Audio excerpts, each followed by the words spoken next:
Welcome to Your Province, Your Premier. I'm Wayne Nelson, your host and moderator. This is the final show with Premier Jason Kenney, but it may not be the final show of Your Province, Your Premier. By this time next week, Albertans will have a new premier following Thursday's election by the United Conservative Party of one of the candidates in the running for the leadership. So the opportunity is certainly there for the next UCP leader, our next premier, to continue this weekly broadcast, so stay tuned. Meanwhile, let's not waste the opportunity to hear from our outgoing provincial leader. Premier Kenney, welcome to the show. Thanks very much, Wayne. Great to be back. Glad to have you here. Yesterday, we marked the National Day for Truth and Reconciliation.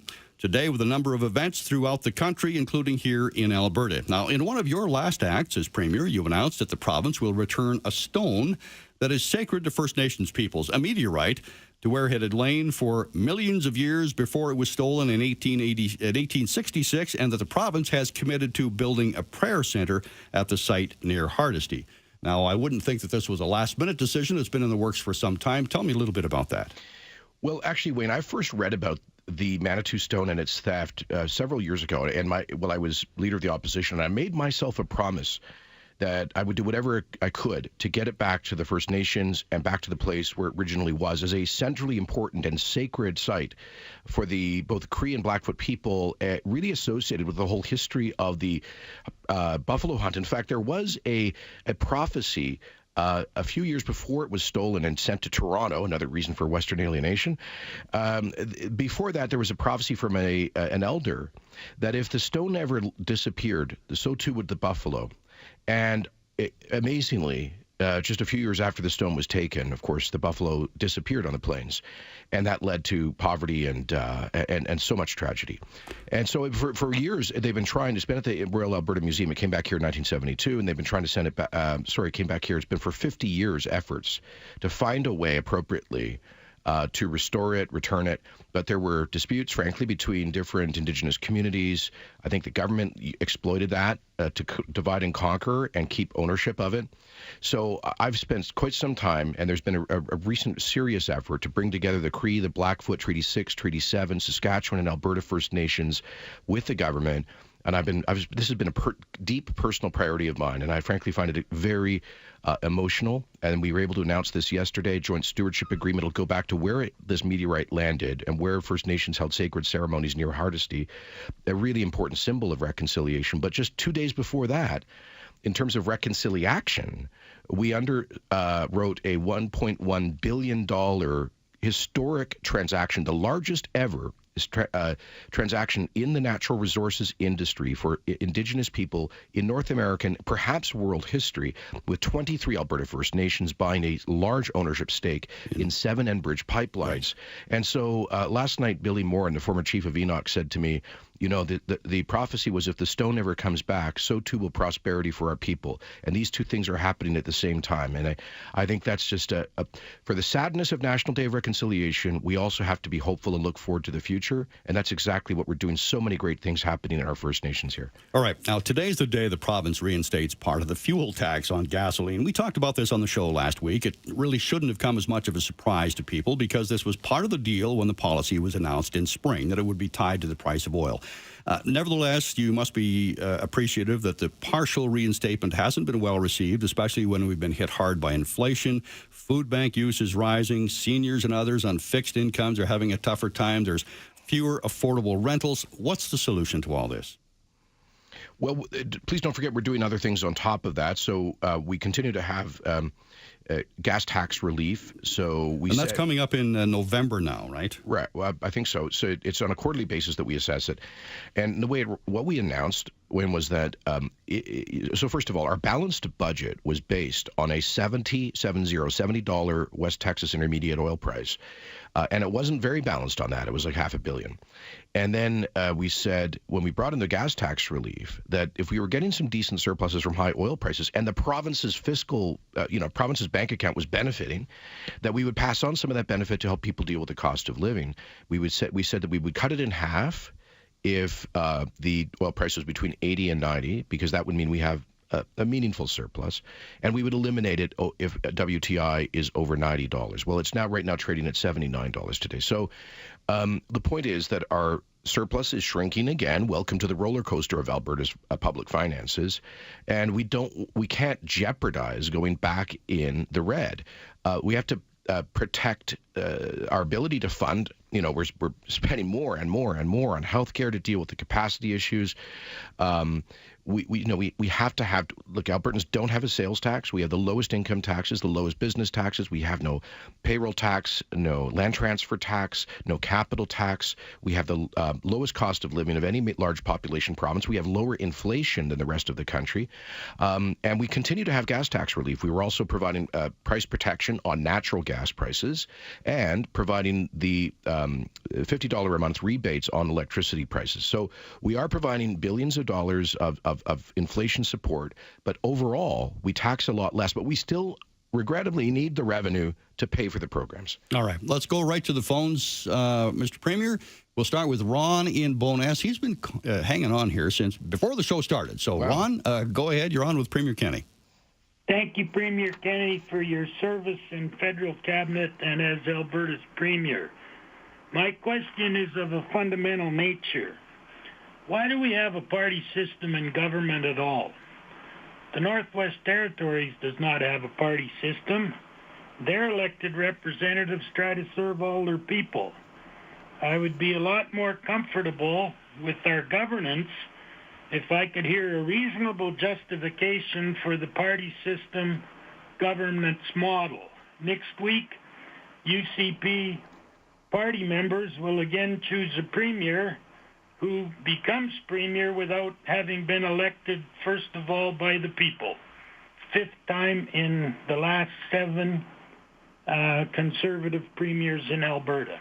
That's it. Thank you. Thank you, Ron. Thank you, Ron. It's a really interesting question, and I think the answer is a lot bigger than Alberta.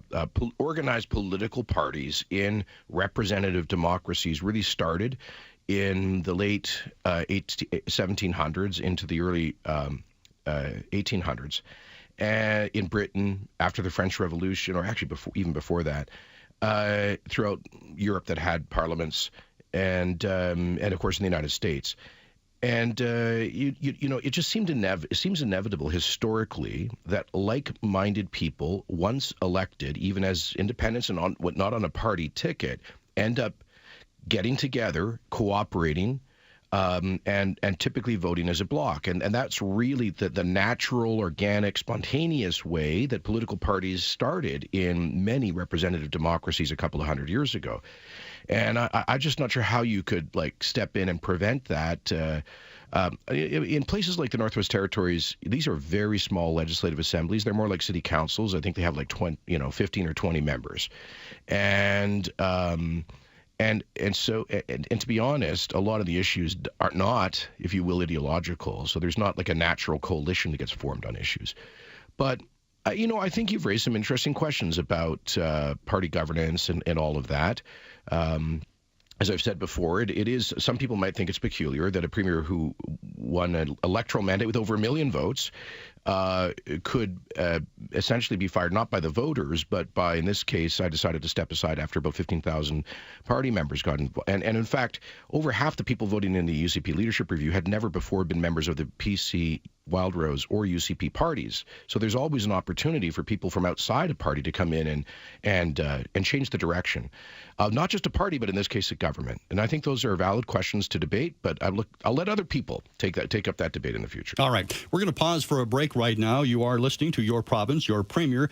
You can call or text in Calgary. The number is 403-974-8255. At Edmonton, 780-496-0063. Right across the province, 1-800-563-7770. I'll be back with Premier Jason Kenney and more of your calls and texts when we return on Your Province, Your Premier. Welcome back. Your Province, Your Premier. I'm your host and moderator, Wayne Nelson, and this is your opportunity to voice your concerns, to address issues you feel are important, to speak with Premier Jason Kenney one-on-one, probably for the last time as Premier. Premier Jason Kenney joins us now, and we're going to go right to the phones. We're going to go to Roy in Edmonton. Roy, go ahead. You're on with Premier Kenney. Mr. Premier and Wayne. What I want to know is, you said on this very broadcast that you want to finish off your degree. Would it be, because you didn't finish it in California, would it be a nice neutral thing to sort of heal the rift between the advanced education ministry and the Athabasca University if you became the second premier in Alberta history to have a degree from Athabasca University, along with your distinguished hero Ralph Klein? I think that would be a wonderful thing in tribute to the province if you were to do that. Good point. Maybe take a course in Athabasca. You could live in Athabasca for a couple of weeks, do one of the courses there. Absolutely. Good point. Why not? It gives you the flexibility of studying. So I'd absolutely give it a thought. In fact, I have in the past.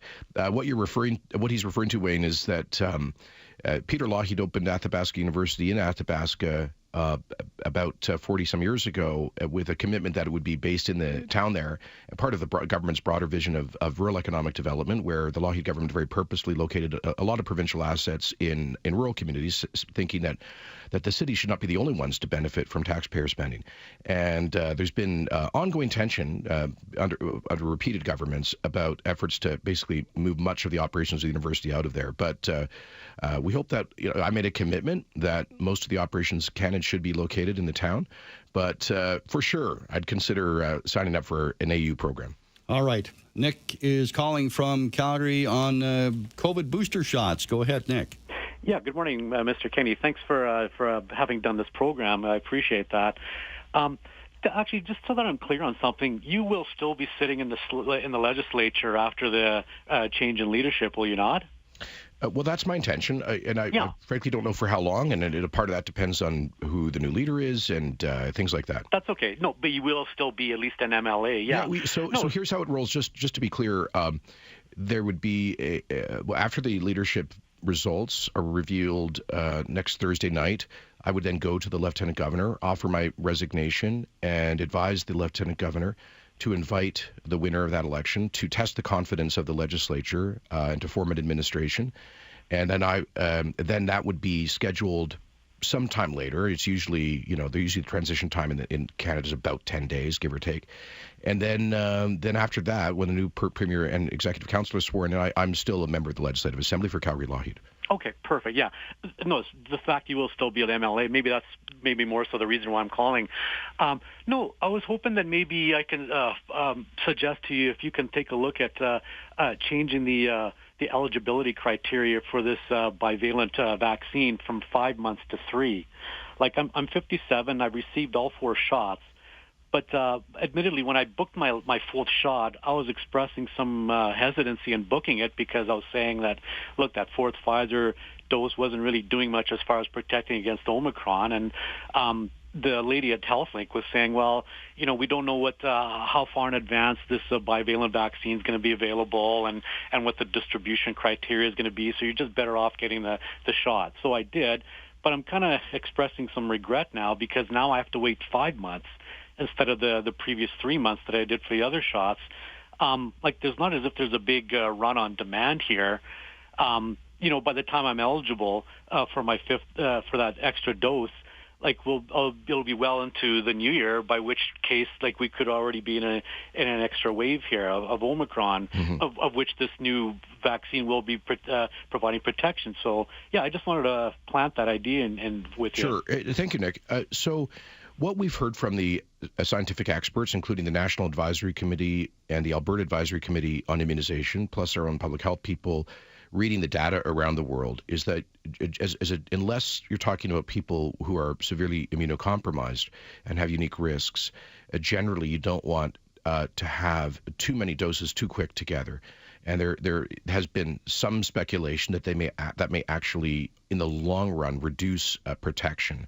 What I read, and I'm advised that I think where the epidemiologists want to go on this is something like making available an annual shot like we've had for the flu that is slightly adjusted each year, but not have people in the mind frame where they're getting another shot every 3 months.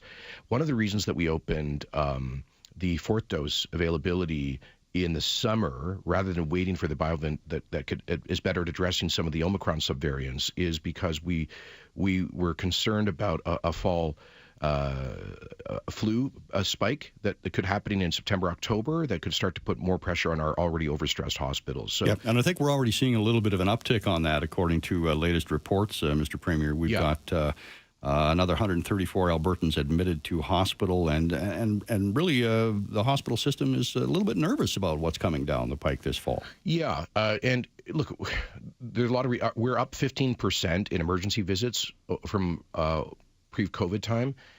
And the cases that are showing up in the hospitals have what they call higher acuity, that is people with worse medical conditions. And we think part of that is a lot of people avoided coming to hospital during COVID.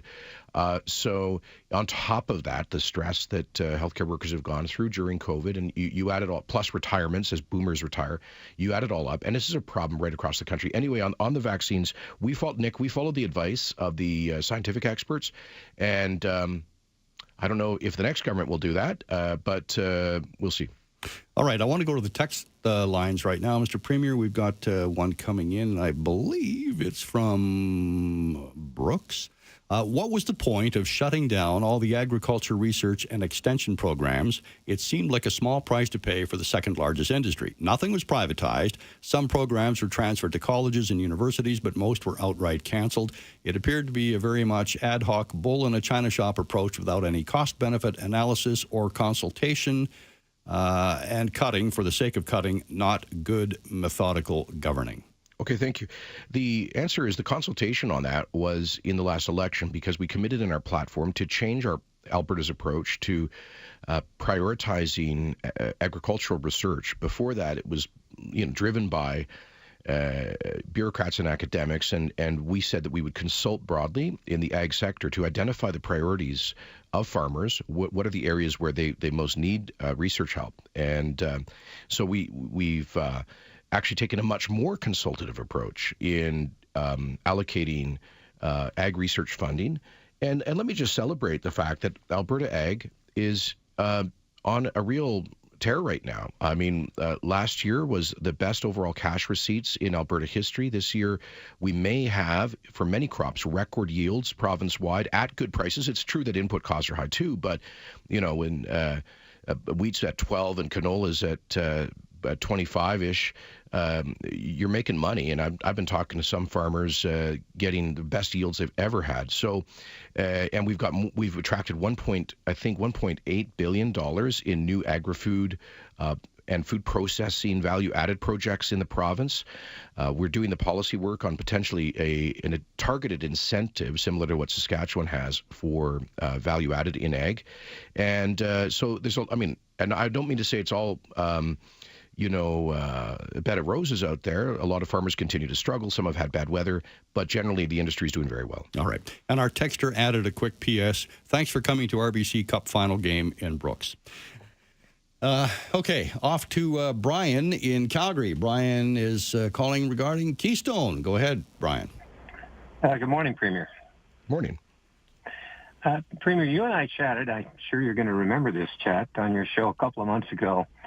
I suggested that we put a surcharge on every barrel of oil that goes from Alberta destined for the U.S. until our Keystone cancellation costs are covered, the $1.3 or so billion that it cost Albertans when the Democrats killed Keystone yet again.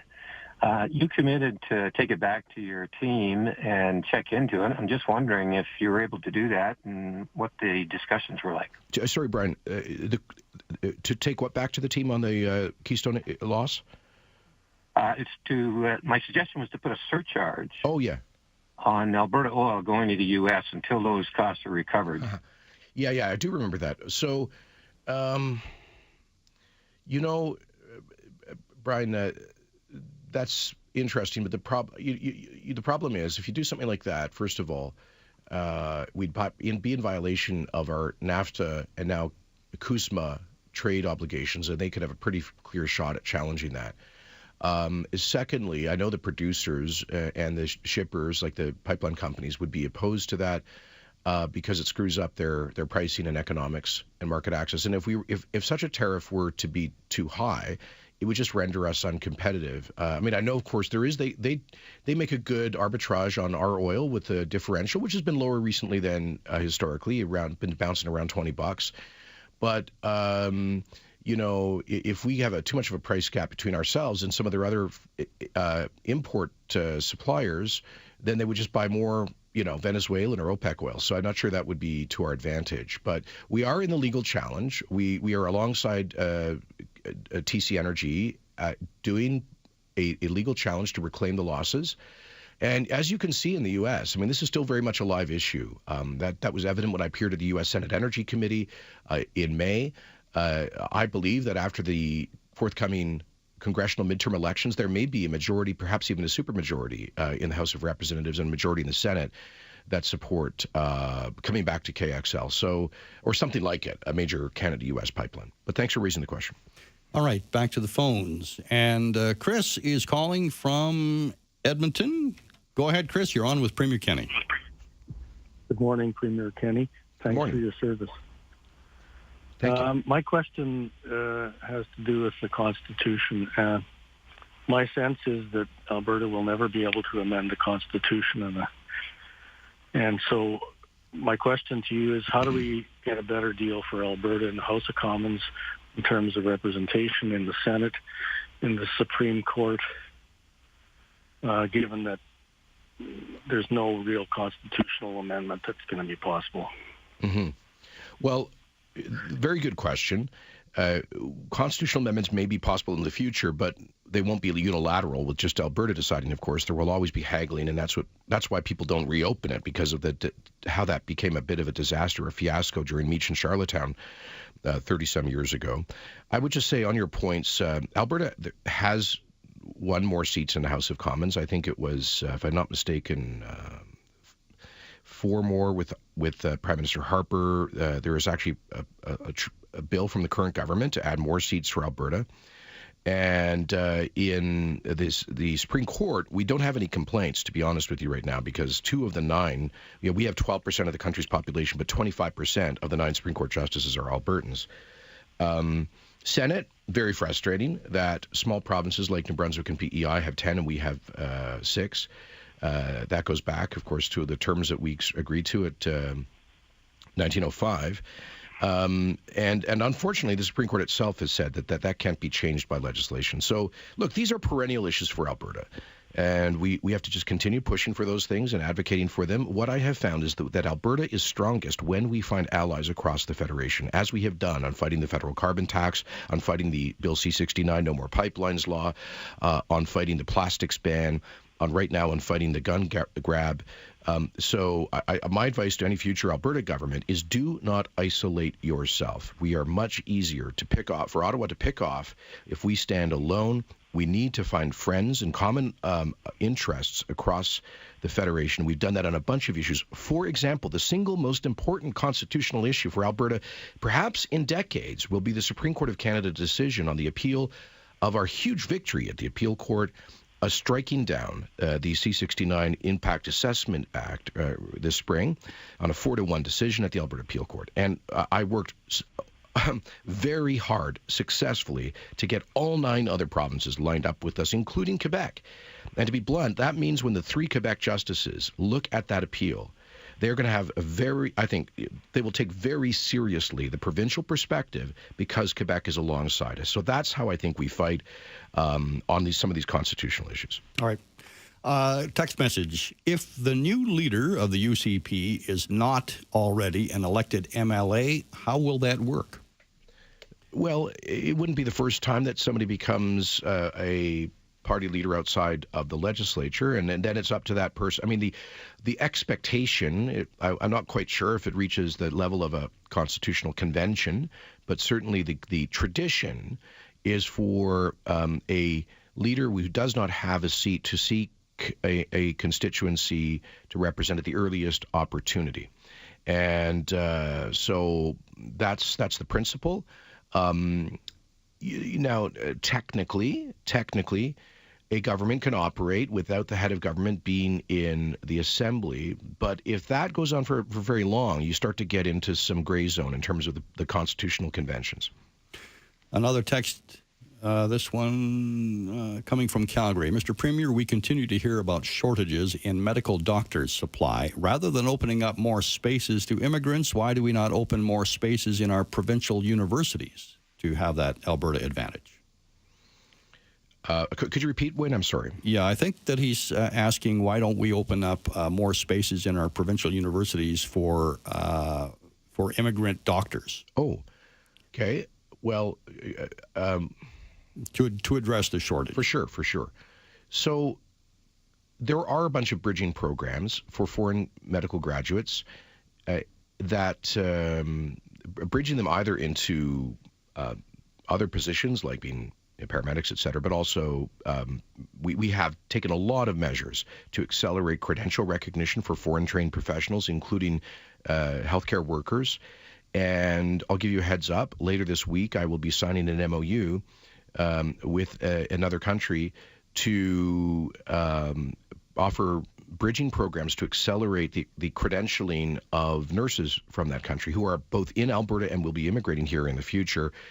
And so, yeah, there are avenues for those docs to get in. But frankly, we have a lot of Canadian-born kids who end up going to foreign medical colleges because they don't get into our own medical faculties. So, we are looking, but the chokehold is actually not so much on admissions to the faculties of medicine. The chokehold, if you will, the bottleneck is on the availability of residencies. And you need more senior doctors to be involved in those residencies to train new doctors. So we are trying to unblock that and expand that pipeline, if you will, of both foreign and domestic graduates of medicine to have access to residencies so they can get a license to practice. All right. Don is calling in from Edmonton. Go ahead, Don. You're on with Premier Kenny. Hi, Premier Kenny. I have a question for you. So the technology that we had in Alberta that would make coal-fired plants burn cleaner than natural gas or the equivalent of, I was looking at some stats in the world, and 5% of the coal-fired power plants are producing 73% of the world's emissions. So is there any way that we could finish developing that? Well, the technology is already developed, but start mass producing it so it could be exported?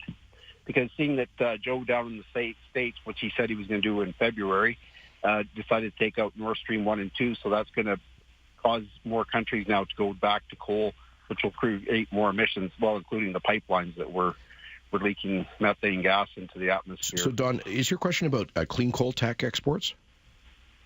Like okay. Taking the technology and exporting it to other countries 100%. To clean up the atmosphere. Well, that's something that I definitely ran on. And I ran on the principle that rather than rushing to shut down our coal plants, we should share our clean coal tech and export that to actually have a meaningful impact on reducing global emissions. But here's the reality, Don. The electricity producers in Alberta made a market decision. To be fair, it was based on all of the political and policy tea leaves from both Ottawa and the NDP government, and the markets. To be fair, the capital markets generally will not provide capital, either debt or equity, to companies that are continuing to produce power with thermal coal. And that's all part of ESG, and it's part of them, seeing governments trying to ban thermal coal. So you saw our power producers here make a decision rapidly to transition from thermal coal to natural gas, and within a couple of years, we won't be producing any more electricity in Alberta on thermal coal. They've made billions of dollars of capital investments in gasification generally. So we will no longer have coal technology here. And we can look back at that and debate it, but that is a market decision. When I talk to them, they have no interest in going back to it. I mean, if you want to make make lemonade out of the lemon here, it's that this does mean an increase in sustainable demand for Alberta natural gas, which is good for the whole oil and gas industry. But we're getting out of thermal coal. That's just how it is. Okay, thanks very much, Don. We'll go back to the phones. And who are we going to talk to here? Let me push this right button, make sure we get it. Stuart Stuart, you've been on for a while. Stuart's calling from Edmonton area, looks like. Go ahead, Stuart. Yes, good morning, and thank you for your service, Mr. Premier. My question is that my wife was a nurse for 35 years, and she's done her duty. And, of course, now with our age, we've worked all of our life to save up for retirement. And unfortunately, she's got to get bones replaced, hips and knees. To date, we've spent $75,000 because there is no service whatsoever in Alberta unless you want to wait 1, 2, or 3 years. And we've gone to private clinics. So whenever it comes to private clinics, the MRIs at private clinics in Alberta sit dormant while we have to wait maybe 9 to 12 months to get an MRI. But yet, whenever we go to a private clinic in Quebec, we can get in there within a matter of weeks in order to get these hips and knees replaced. So my question is that why are we not subsidizing private clinics in order to get over the hump? Thank you, Stuart. I'm sorry to hear about your wife's challenges, and my heart goes out to folks who are in these unacceptably long surgical wait queues. What I would say, and first of all, I wasn't aware that I thought people in Alberta could pay out of pocket for MRIs. I thought that has been the case since Ralph Klein's days, so I've got to look into that. Secondly, we are building, we have the strategy that we ran on called the Alberta Surgical Initiative to more than double the number of surgeries that are performed in privately owned and operated surgical facilities, if you will, privately owned surgical hospitals. We call them chartered surgical facilities, and we have done that in a number of areas. We were held back in COVID, so we didn't see as much progress as we were planning for. But right now, for example, in a partnership, there's a private sector partnership with the Enoch First Nation next to Edmonton to build a private surgical facility that will be doing joint surgery. Now, that will all the surgeries done there will be publicly insured, but it increases our overall capacity. And those private hospitals generally operate more efficiently. They have different labor arrangements. They make much better use of the capital. By which I mean the government hospitals, the managers, because they're unlimited budgets, tell the surgeons you can only book a couple of surgeries in this OR on a given day, but there are not those limitations in a chartered surgical facility. So we are moving in that direction, and in my view, if MRIs are not part of that, they absolutely should be. And because it's diagnostic, I see no reason it's not. People should be able to pay for that. I mean, for God's sakes, we've had a situation in many parts of Canada in the past where it was easier to get an X-ray or an MRI for a pet than a person, and that's ridiculous. Absolutely. Stuart, thanks for the call. Justin, I've been kind of holding off on taking your call because I was hoping to end the show with, I believe, what your question is, but let's take it. We can come back and follow up on that. Justin is calling in from Edmonton. Go ahead, Justin. You're on with Premier Kenny. Good morning, Premier Kenny. Good morning. So what advice would you give to the next incoming Premier, given your experience over the last 3 years? Well, I'm not sure the next Premier will ask for my advice, but I would say, I guess my advice generally, I'll repeat what I've said publicly before, which is Alberta is on a roll. Almost everything is going right for the province right now. We are experiencing a true economic renaissance. We are leading the country in economic and job growth, in $160 billion in new investment.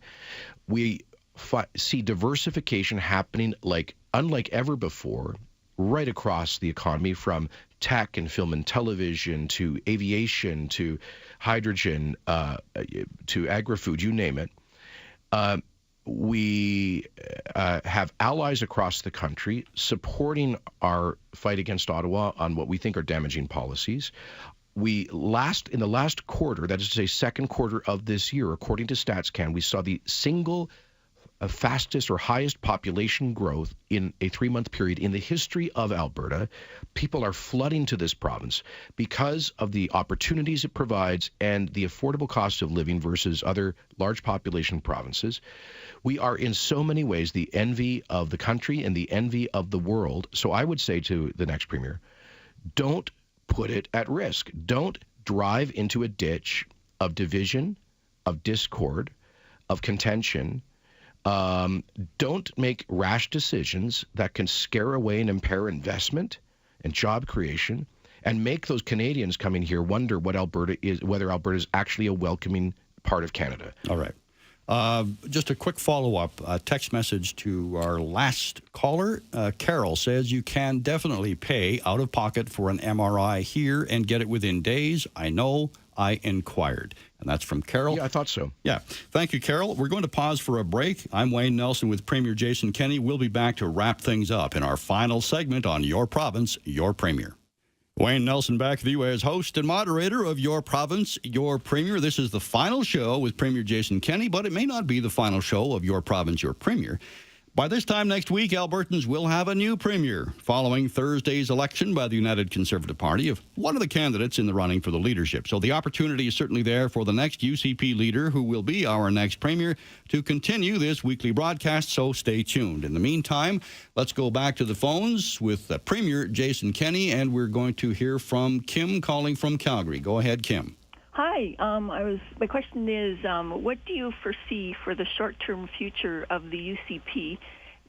Short-term referring to this side of next year's provincial election, and for the longer-term future referring to the other side of next year's provincial election, especially when we sometimes hear the C in UCP being replaced with convoy, COVID, and criminal instead of conservative. Very good question. Don't have a crystal ball. What can I say? I'll just say this: and I'll repeat what I've said before publicly. If the party and government swing away from the broad mainstream of Alberta and become obsessed with or informed by the separatist or anti-science views of a very small minority, then I don't see a path to getting reelected. Premier Kenney, on our very first show, those many months ago, I believe my very first question had to do with the big tent that the Conservative Party envelops, the UCP. Is the tent too big? Do we need to refine it and let those right or left-wing factions go their own way? Yeah, well, in a way, Wayne, here's my vision. If it was always to be a mainstream party that reflects the broad mainstream of Alberta society. We've always had, like in every democracy, you have people that are kind of on the fringes, and in Alberta, we've always had, even during the times of Peter Lougheed and Ralph Klein, kind of fairly extreme alt-right parties that would get, well, Derek Fildebrandt's party in the last election got, I think, 1.8% of the vote. And sometimes parties like that, separatist/fringe parties, would get, 6, 7, 8% of the vote. So there's always been, a cohort of our electorate in Alberta that want to just burn down the house and blow things up. But I think that's a relatively small minority, and I think any party that wants to win the confidence of the electorate needs to be rooted in the ordinary concerns of regular people. And not to say that our government's done that perfectly. You can't, by the way, obviously in a democracy, you can't satisfy 100% of the people 100% of the time. No. But my advice to any party leader, any government is, you got to be intentional, about staying in the broad mainstream. Are you concerned that our democratic system here in Alberta has just become a two-party system for all intents and purposes? We have the New Democratic Party and we have the UCP. The Liberals basically have fallen by the wayside. The Wild Rose, the Alberta Party, really insignificant when it comes to the greater political picture. Well, that could change quickly. I mean, it certainly has in our past, and it has in other provinces. I remember back in, I think it was 1991, the BC Liberal Party went from a tiny marginal afterthought to official opposition to government in like the space of a few years. Those things happen. Right now in Quebec, the Conservative Party was a tiny afterthought, and right now they're in second place, polling well over 20%. So, that's one of the amazing things about democracy. At the end of the day, the voters decide, Wayne, and I can't predict what might happen in the future. All right. Text message from Bob. In my opinion, our healthcare system across Canada would be top-notch if medical supplies were not so ridiculously expensive. We pay probably 10 times what materials are worth, right down to garbage cans. Such a waste of taxpayers' money that could be used for great medical attention. Nobody talks about this gouging.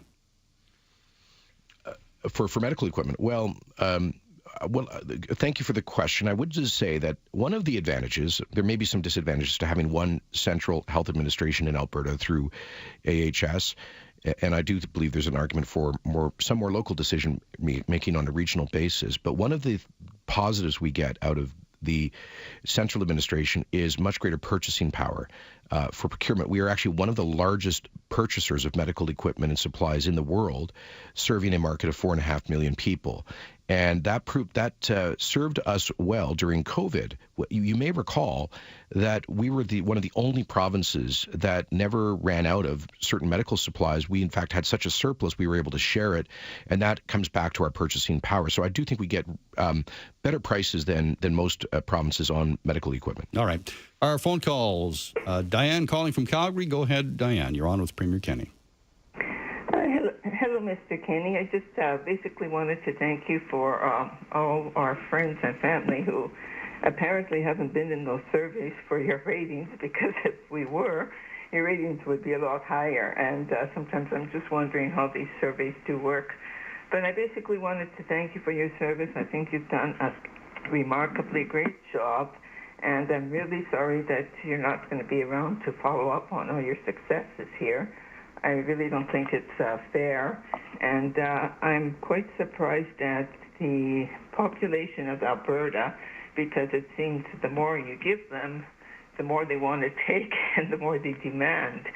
And I just don't understand it very much, but I do wish you the best. And I do hope that you do come back, because I think those numbers really can be skewed sometimes.